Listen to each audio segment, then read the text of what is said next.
Halo, Assalamualaikum sahabat semua. Semoga semua selalu dalam kondisi yang sehat walafiat.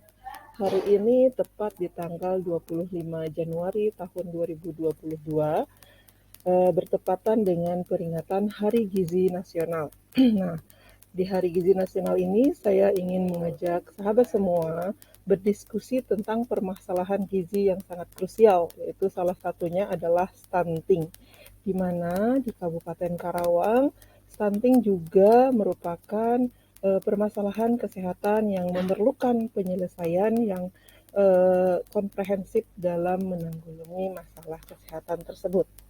Baik, sebelum kita berdiskusi, mari kita bersama-sama memahami dulu stunting terlebih dahulu. Baik, stunting adalah suatu kondisi gagal tumbuh pada anak balita akibat dari kekurangan gizi kronis, sehingga anak akan tumbuh lebih pendek dari usianya. Kemudian kekurangan gizi ini terjadi sejak bayi dalam kandungan dan pada masa awal kehidupan setelah lahir. Nah, tetapi hal ini atau gejalanya baru nampak setelah anak berusia 2 tahun. Adapun gejala yang dialami anak stunting secara laboratoris, dia akan terlihat pada gambar slide berikut, yaitu di mana sel otak anak stunting itu sangat sedikit dibanding dengan anak-anak yang sehat. Ya, di mana sel otak itu sangat penting untuk menunjang intelijensi anak-anak. Nah, stunting juga menyebabkan gagal tumbuh, di mana anak akan lahir dengan berat badan lahir yang rendah. Kemudian dia akan tumbuh lebih kecil, lebih pendek, dan lebih kurus dari anak-anak seusianya. Kemudian anak stunting juga akan mengalami hambatan perkembangan kognitif dan motorik. Nah, ini yang sangat berbahaya karena perkembangan kognitif itu artinya berkaitan erat dengan intelijensia atau kecerdasan, dan motorik artinya kemampuan dia berkembang, ya. Nah, ini akan menyebabkan kurangnya kecerdasan. Selanjutnya, anak-anak stunting juga mempunyai potensi atau risiko yang sangat besar untuk mengalami gangguan metabolik pada saat dewasa. Nah, gangguan metabolik ini adalah penyebab atau risiko menjadi penyakit tidak menular. Salah satu yang sangat berbahaya adalah diabetes, obesitas, stroke, dan penyakit jantung.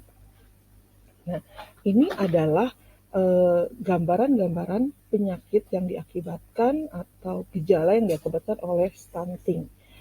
Nah, tetapi Bapak Ibu sahabat semua, stunting itu dapat dicegah, ya. Sebelum anak ini menjadi stunting, ini dapat dicegah dengan memastikan kesehatan yang baik dan gizi yang cukup pada 1000 hari pertama kehidupan. Artinya pada sebelum anak itu berusia 2 tahun.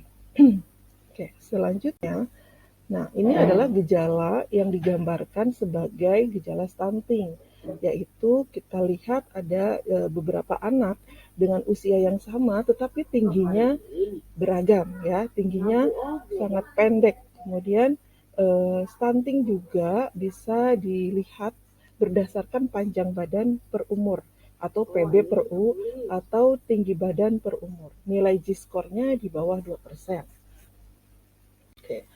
Nah, penanganan stunting itu bertujuan untuk agar, ya, khususnya di Kabupaten Karawang, agar masyarakat Karawang ini mendapatkan hak pelayanan gizi yang berkualitas, mendapatkan informasi, dan berubah perilaku dalam pola makan, pola asuh, dan perbaikan sanitasi.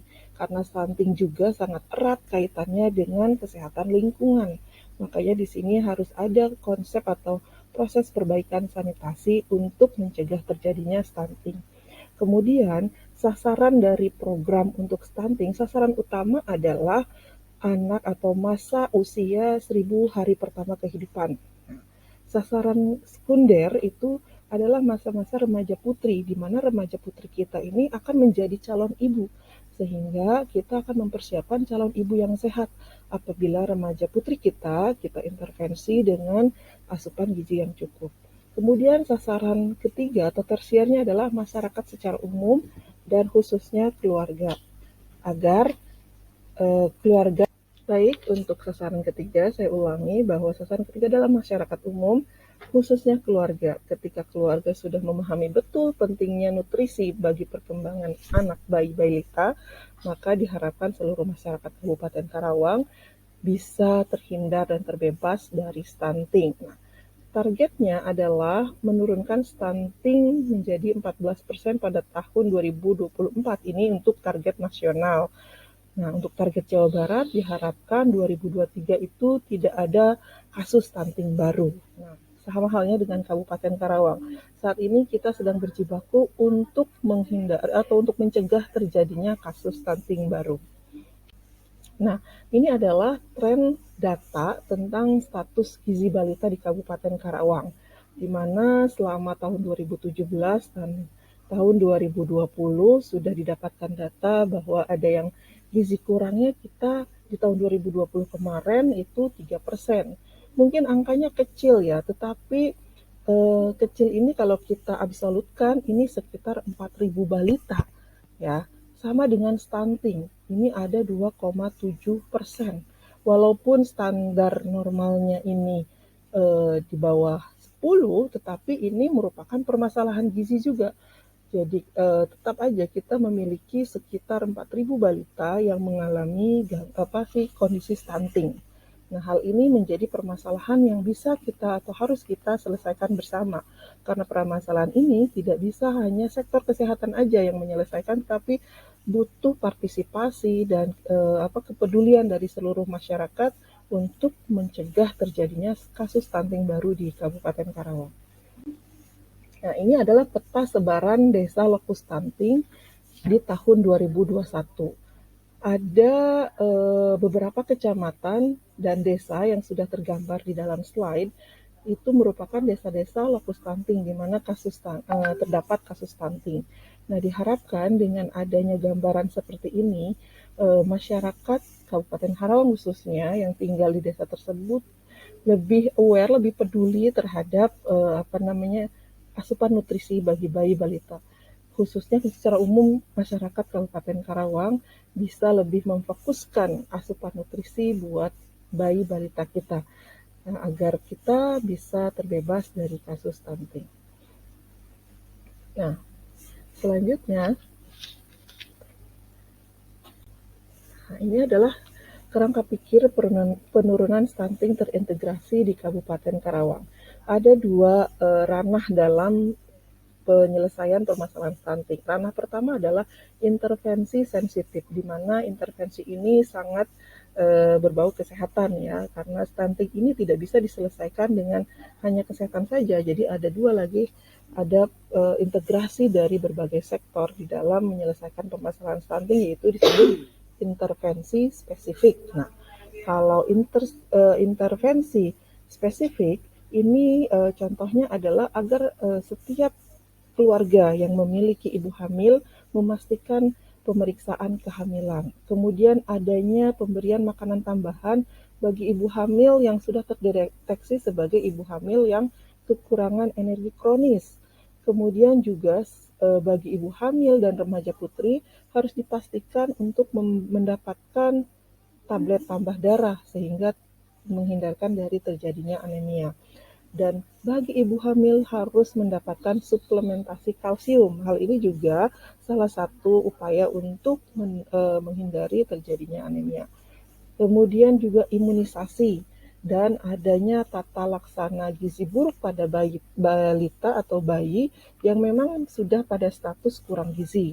Kemudian juga ada pemantauan dan promosi pertumbuhan, di mana proses perkembangan bayi balita dipantau secara berkala di posyandu agar terlihat jika ada mungkin penyimpangan pertumbuhan atau gagal tumbuh, bisa dideteksi lebih dini agar bisa diperbaiki dan bisa tumbuh normal seperti sedia kala. Kemudian juga di dalam intervensi spesifik di mana ini memang untuk ranah kesehatan juga ada namanya suplementasi gizi makro. Jadi ada asupan nutrisi agar anak bayi balita remaja putri itu bisa tumbuh tanpa gangguan gizi. Kemudian pada bayi balita memang ada pemberian suplemen vitamin A yang diberikan pada bulan Februari dan Agustus.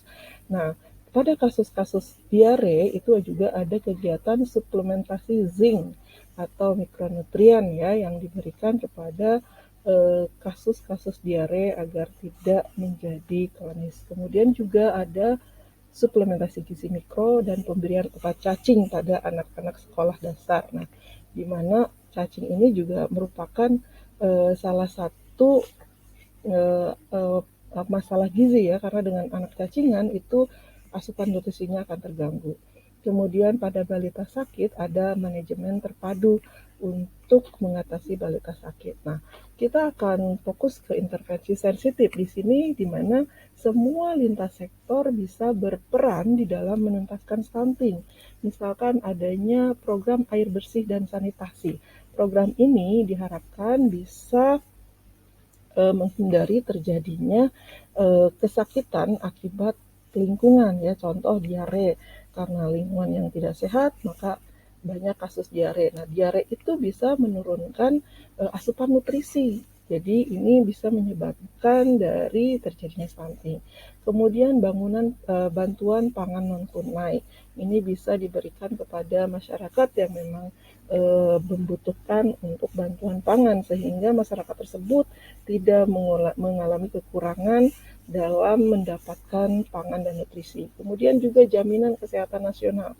Dipastikan seluruh masyarakat memiliki jaminan kesehatan nasional agar ketika dibutuhkan mereka tidak terlalu berpikir keras untuk bagaimana membayar biaya kesehatannya.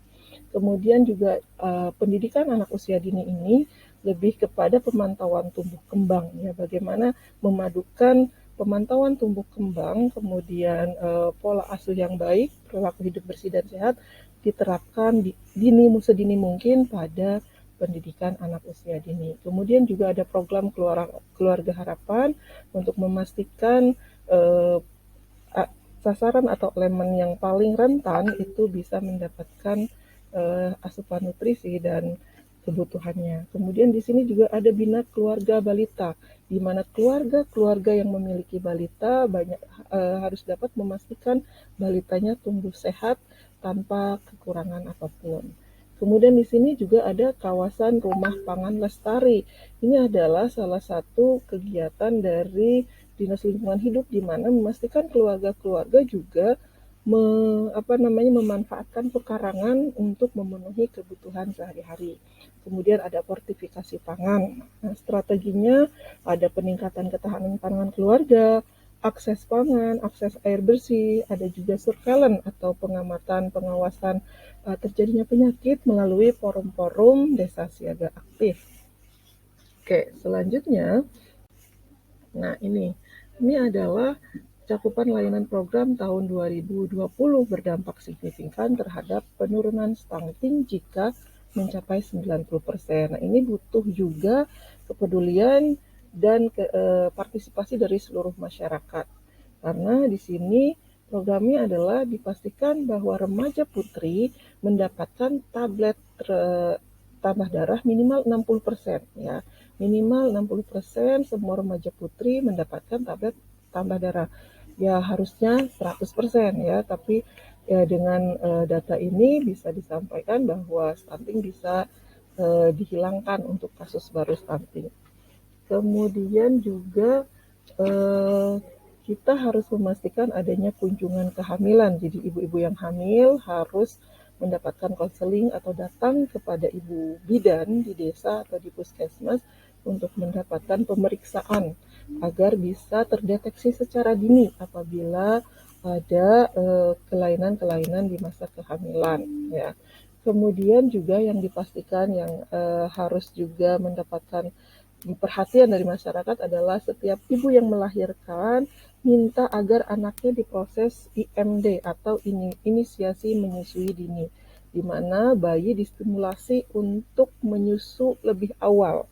Jadi setelah 30 menit dilahirkan, bayi itu harus diberikan ASI saja sampai usia dia 6 bulan tanpa diberikan makanan yang lainnya. Oke, selanjutnya di sini juga agar masyarakat juga mendapatkan akses air minum yang layak. Nah, kemudian akses sanitasi yang sehat. Nah, di Karawang ini kita dari data yang didapat baru 40% data masyarakat yang memiliki sanitasi yang sehat ya dari target 75%. Nah, sanitasi yang sehat ini adalah perilaku masyarakat yang satu mendapatkan air yang bersih, kemudian proses buang air besarnya menggunakan jamban sehat. Nah, saat ini mungkin masih banyak budaya-budaya di Kabupaten Karawang yang masih masyarakatnya menggunakan jamban yang tidak sehat, yang diirigasi helikopter, yang di kebun, yang di sawah, yang di tempat-tempat yang bukan jamban sehat. Nah, harapannya dengan adanya diskusi kali ini kita mengajak masyarakat juga untuk kembali melakukan atau berperilaku hidup bersih dan sehat. Nah, ini adalah intervensi penurunan stunting yang harus ada di desa. Pertama adalah tablet tambah darah untuk remaja putri, calon pengantin, dan ibu hamil. Pastikan remaja putri kita, Bapak Ibu masyarakat semua, yang memiliki remaja putri untuk mendapatkan tablet tambah darah. Nah, ini dasarnya adalah ketika anak putri-putri kita itu sudah haid ya. Nah, pada saat itu pastikan untuk mendapat tablet tambah darah. Kemudian juga bagi para calon pengantin juga harus mendapatkan tablet tambah darah dan suntikan tete. Selain itu, pemberian makanan tambahan untuk ibu hamil. Nah, ibu-ibu hamil yang posisinya saat itu sudah diidentifikasi sebagai ibu hamil yang kurang energi kronis, nah atau yang kurus, itu harus dipastikan mendapatkan PMT ya agar proses kehamilan dan persalinannya bisa dilakukan secara normal dan bayi yang dilahirkan nanti sehat. Kemudian juga di sini ada juga proses promosi menyusui ASI eksklusif. Nah, ini juga perlu kepedulian masyarakat semua agar setiap ibu yang memiliki bayi 0 sampai 6 bulan wajib diberikan ASI saja tanpa makanan tambahan lainnya. Apalagi diberikan susu formula itu dilarang sekali karena pada konsepnya air susu ibu adalah untuk anak ibu. Susu formula berasal dari sapi itu pastinya untuk anak sapi. Jadi ya kita kembali ke naturalnya aja. Anak manusia berikan air susu ibunya. Kemudian juga promosi makanan pendamping ASI. Ini makanan pendamping ASI ini bisa diberikan setelah bayi berusia di atas 6 bulan. Kemudian juga ada bina keluarga balita, di mana para balita itu dipastikan bisa tumbuh dan berkembang normal sesuai usianya. Sehingga dengan adanya bina keluarga balita itu ada proses pemantauan pertumbuhan dan perkembangan. Apabila ada perkembangan yang menyimpang atau kurang berkembang, maka bisa distimulasi agar bisa tumbuh normal.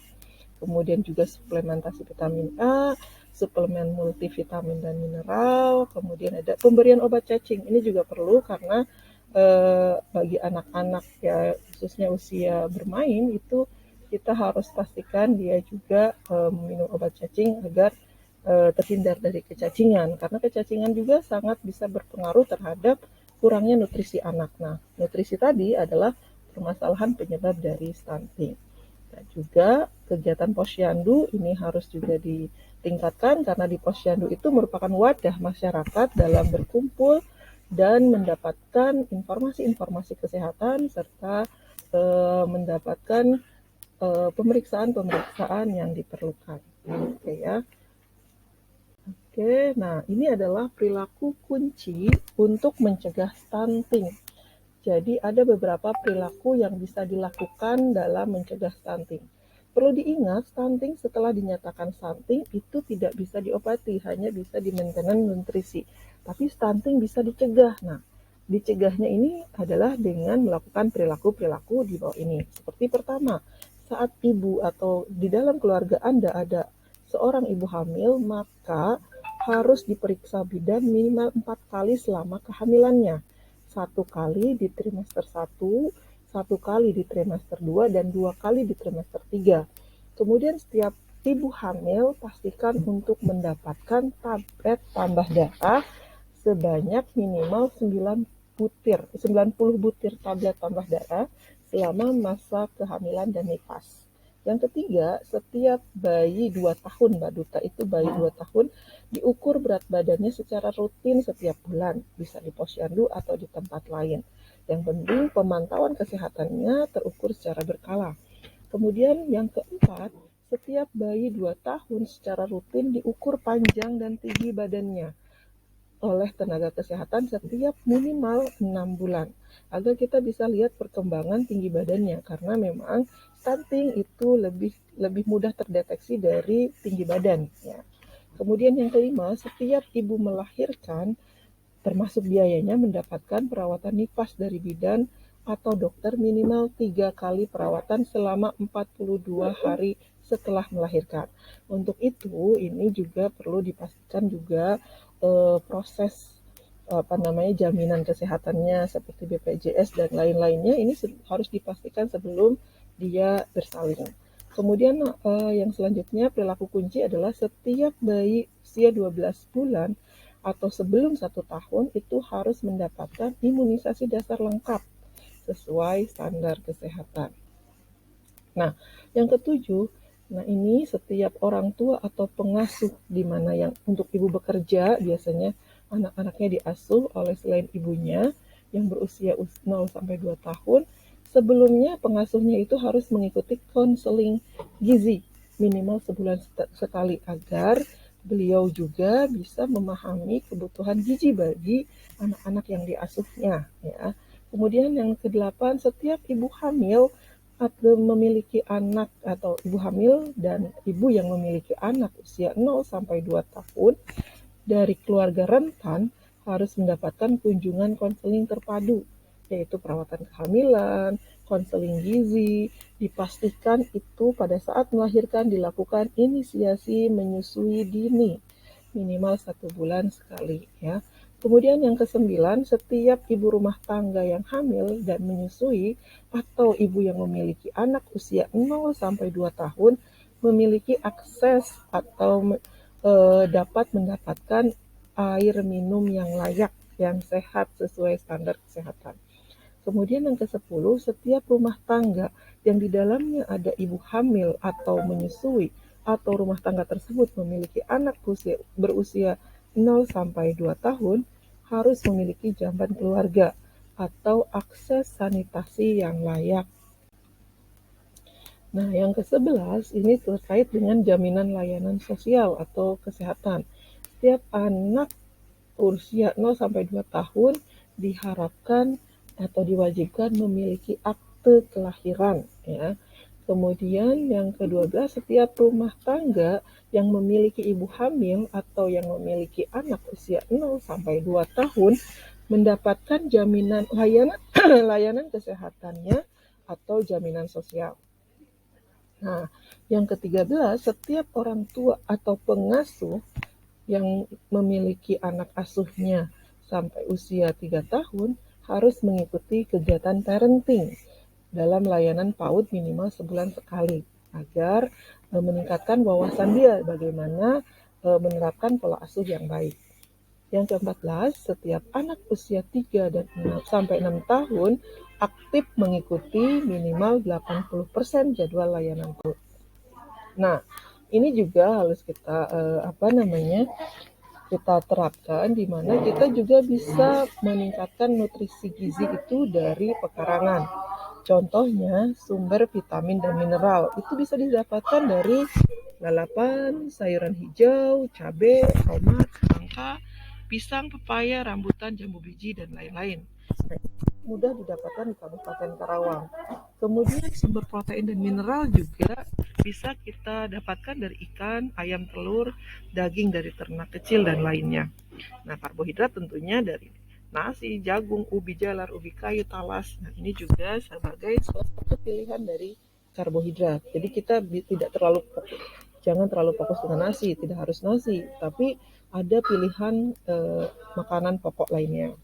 Nah, untuk mencegah hiperglikemia atau diabetes, ada juga tanaman atau sayuran yang bisa dipercaya untuk mencegah hiperglikemia atau diabetes, seperti paria, daun pepaya, buncis, daun salam. Nah, kalau untuk hipertensi bisa kita mengkonsumsi belimbing, ketimun, seledri, dan bawang putih.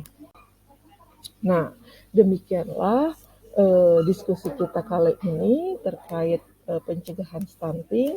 Semoga di Hari Gizi Nasional saat ini kita bisa mulai untuk berperilaku hidup bersih sehat, mengkonsumsi makanan beragam, bergizi seimbang dan aman, dengan memanfaatkan pangan lokal dari hasil bumi sendiri agar kita semua bisa mencegah stunting. Dan harapan kami semua adalah tidak ada lagi kasus baru untuk stunting di Kabupaten Karawang. Baik, saya ucapkan terima kasih atas perhatiannya. Jika ada kritik, saran, komentar, silahkan dituliskan di kolom komentar dan jangan lupa like dan subscribe. Sekali lagi, terima kasih. Wabillahi taufiq wal hidayah. Wassalamualaikum warahmatullahi wabarakatuh.